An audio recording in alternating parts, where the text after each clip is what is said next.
Lesson 6 brings us to Bathsheba, the one woman who is not actually named in Matthew's genealogy. David was the father of Solomon by the wife of Uriah. I think Matthew's doing something quite pointed here because, in fact, by the time Solomon was born, Bathsheba was the wife of David. Why does Matthew choose to call her the wife of Uriah? He's drawing attention to one of the most shameful stories in Israel's story. It shows David in an appalling light. And somehow we're meant to take notice of what was going on back there. It leads us back to 2 Samuel chapter 11, another of those moments that breaks in. We could go from the end of chapter 10 to the end of chapter 12 seamlessly. And there's a war that's going on, there's an expansion of David's army into more territory,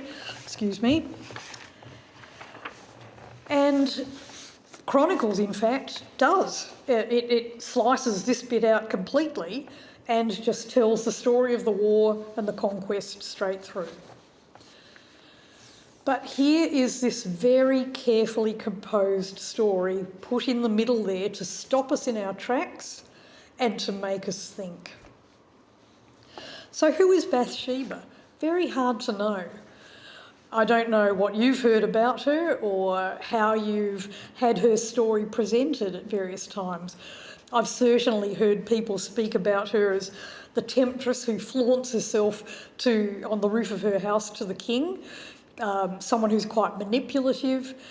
The movie that came out in 1951, David and Bathsheba, Gregory Peck and Susan Hayworth, shows her as the poor abused woman whose brute of a husband, Uriah, has been a bit of a monster, and David is the hero who saves her from him, driven into her arms by his cold, unfeeling wife, Michal. None of that is in the biblical story, none of it. There is a very clear sense in that we are meant to come through with a strong feeling of judgment against David for his actions. So let's see what happens. Here is Bathsheba, the wife of a foreigner, Uriah the Hittite. We don't know anything else about her. We don't know if she's an Israelite or also a Hittite. She is only basically a cardboard character, quite a flat character in this story. She is acted on. At the very beginning of the chapter, we are told that it was spring, the time of war, the time when kings go out to war. And David sent Joab and stayed in Jerusalem. The narrator very cleverly is giving us a sense of judgment without overtly judging. David is in the wrong place. David should not be where he is. Certainly, as far as Bathsheba knows, he's out with the troops. So bathing on the roof of her house is probably the only place where she can get some privacy from the servants and various other people. She doesn't know that the king's going to be there looking down on her. He's not supposed to be there at all. And so we have a David who, instead of being out in battle and supporting his armies, is instead pleasing himself.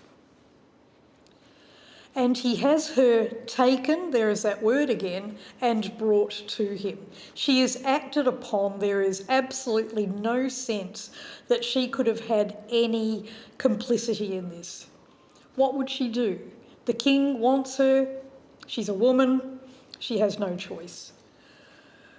The only time she gets a voice is to give one word in Hebrew, which is two words in English: I'm pregnant. We know that she was cleansing herself after her period, and so we know without any doubt that the baby is David's. And we then have the shameful picture of a David trying to cover up his crime. And the contrast between Uriah the Hittite, the foreigner, brought back from the battle by David, and David the Israelite king is marked, and it's meant to be marked. The Israelite king is trying to cover up by conning this man, one of his loyal warriors, into going down and sleeping with his wife to cover up the fact that David has got her pregnant. Uriah the Hittite is doing what a man of honour should do and refusing to take any sort of soft pleasure while his men are out sleeping on the battlefield. There was quite possibly common at the time that they would take a vow of celibacy when they went out to battle, a sense that the battle was a holy thing that they would do. So Uriah is not going to break his vows, even for the king. So we have a shameful but also an increasingly funny, in some ways, picture of David getting more and more frantic in his attempts to get Uriah drunk and go home. How can he get Uriah back to sleep with his wife? Uriah will not do it. And so finally David sinks as low as he can go, and he sends Uriah back to the front carrying his own death warrant. A letter to Joab, the commander, saying, "Put Uriah near the front and get them to attack the walls." The people near the front will be the ones who have the big rocks dropped on them. They'll be the ones who the defenders will shoot with arrows. It was a death sentence. And Uriah carries it himself. There is a poignancy in the telling of this that we're meant to get. Uriah, as much as Bathsheba, is acted on by this manipulative, scheming king who has fallen so far from the faithful shepherd boy that we knew just a few short chapters earlier. And we are being told something through this story about how power corrupts. If we're wondering still whether we can somehow rehabilitate David in this story, what happens next takes that right away from us, where the prophet Nathan comes in. But just before that, we are told evil was the thing that David did in the eyes of the Lord. Now, that's not how it reads in English. In English it says, the thing that David did was evil in the eyes of the Lord. But in Hebrew, the word evil is put at the beginning of the sentence. Evil was the thing that David did in the eyes of the Lord. Whenever we read that, in the eyes of, we know that we're seeing a judgment, and a judgment of how things look in the moral world of God. So Nathan then comes in, and the wonderful use of story, the telling of this parable, to induce David to confront and then judge himself. And remember, the story is of the poor man who has one tiny ewe lamb, the ewe lamb who he loves and treats as a member of his family, whereas the rich man up on the hill has whole herds of flocks. You have flocks of sheep, has whole flocks of sheep.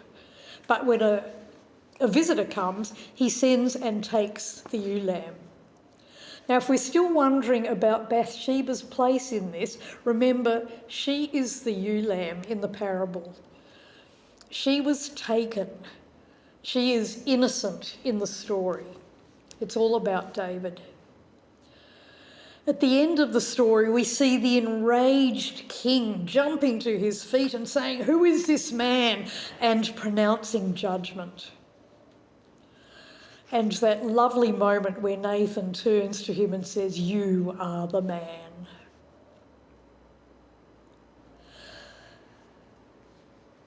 You might like to stop here and just think a little bit about this story. I wonder how that parable sits with what you might have heard about Bathsheba and about what's going on in that story.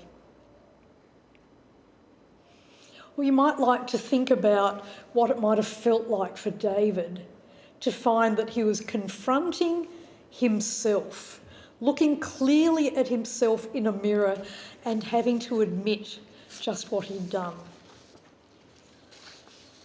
I wonder what that might remind you of or bring to your attention as you think about it for a little while.